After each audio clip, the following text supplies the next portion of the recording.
2024 வெளிவந்த திரைப்படங்களுக்கான தேசிய திரைப்பட விருதுகளை வென்றுள்ள தமிழ் திரையுலக கலைஞர்களுக்கு முதல்வர் விஜய் வாழ்த்து தெரிவித்துள்ளார்.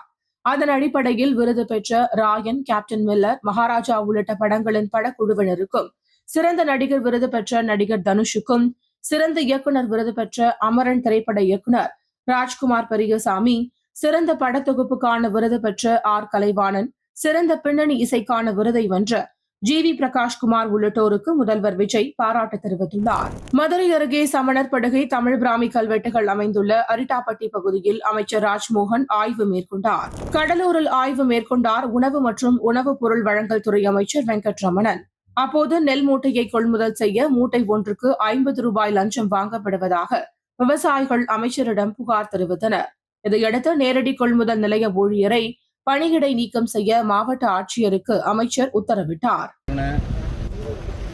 50 ரூபா கொடுத்தாதான் மூட்டை பிடிக்கிறாங்களா? 50 ரூபா கொடுத்தாதான் மூட்டை பிடிக்கிறாங்க அவங்க. வாங்கலைங்க, நீங்க வாங்க சொல்றாரு அவரு. என்னது என்னது என்ன சொல்றாரு அவரு? என்ன சொல்றாரு அவரு? புக்கு ஜெராக்ஸ் எடுங்க, ஜெராக்ஸ் செக் பண்ணிட்டு இந்த ஆர்டர் கேன்சல் பண்ண புதால் கொடுங்க. பண்ணுங்க புதால் என்னென்னு பார்த்து கொடுங்க. என்னென்ன துறையில் நடக்குதுங்க இதுவரையும் போட்ட லிஸ்ட் எடுத்துட்டு ரெக்கவரி அனுப்புங்க. ஒரே அளவிலான மின் பயன்பாட்டிற்கு கடந்த ஆட்சியை விட தாவேக ஆட்சியில் கட்டணம் அதிகரித்திருப்பதாக தமிழ்நாட்டில் பரவலான குற்றச்சாட்டு எழுந்துள்ளது. இந்நிலையில் மின் கட்டணம் அதிகரித்திருப்பது குறித்து தமிழ்நாடு மின்வாரிய நெல்லை மண்டல தலைமை பொறியாளர் விளக்கம் கொடுத்துள்ளார்.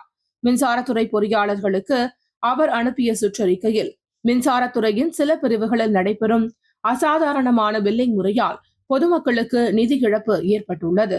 மீட்டர் கணக்கீடு, பில்லிங் செயல்முறையில் குறைபாடுகளால் சில இடங்களில் தவறான மற்றும் அதிக கட்டணம் பதிவாகியுள்ளது. பழுதடைந்த மீட்டரின் மின் அளவுகளில் இருக்கும் பிரச்சினை தொடக்க நிலையிலேயே கண்டறியப்படவில்லை. இதனால்தான் மீட்டர்கள் மற்றும் பில்லிங் செயல்முறைகளில் குறைபாடுகள் ஏற்பட்டது.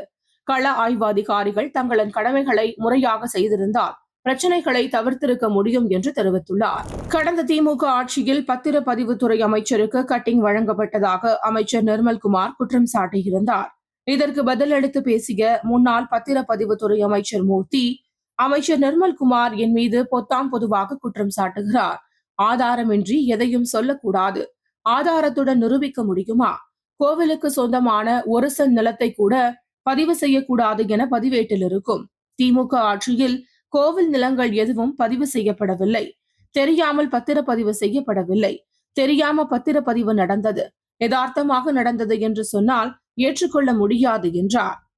எந்தெந்த பத்திர அலுவலகம் இருக்கிறதோ அது சம்பந்தப்பட்டிருக்கக்கூடிய கோயில் நிலங்களாக இருந்தாலும், அரசு நிலமாக இருந்தாலும், நீர்நிலை புறம்பாக்காக இருந்தாலும், வக்பாரிய சொத்தாக இருந்தாலும், எந்த சொத்தாக இருந்தாலும் அதை பதிய முடியாதுன்னா அதில் ஏற்கனவே சுழிச்சிருப்பாங்க.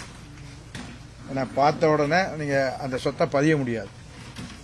அதே நேரத்தில் இன்னைக்கு பதியணும் ஒரு சொத்துன்னா முத நாளே அதுக்கான டோக்கனை போட்டிருப்பாங்க.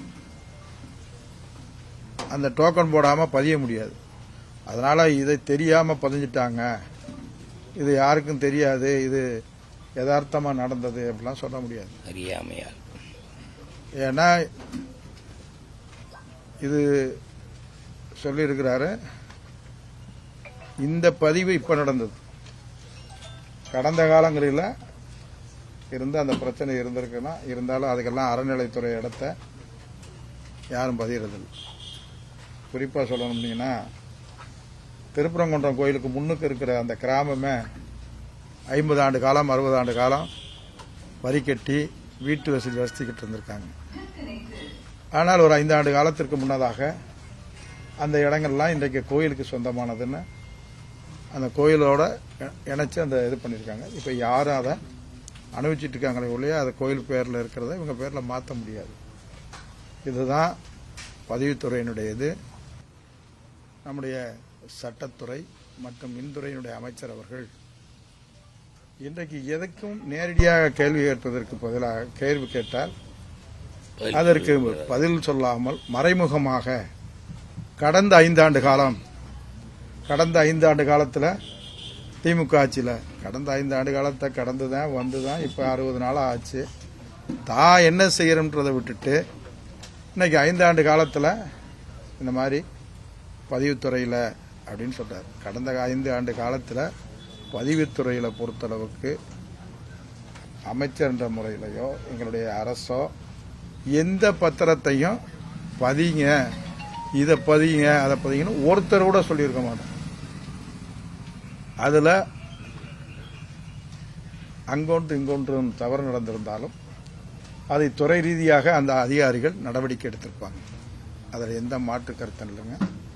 589 பத்திர ஆபீஸுக்கும் நேரடியாக நான் ஆள் போட்டதாகவும் அவர்கள் வாங்கக்கூடிய பணத்தில் எனக்கு 20% கொடுத்தான்னு நேற்று முந்தா நாள் மூர்த்தின்னு பேரை சொல்லி சொல்றாரு. ஒரு அலுவலகத்துக்காவது நான் நேரடியாக பேசினேன்னு அவர் நேரம் நிரூபிக்கணும்.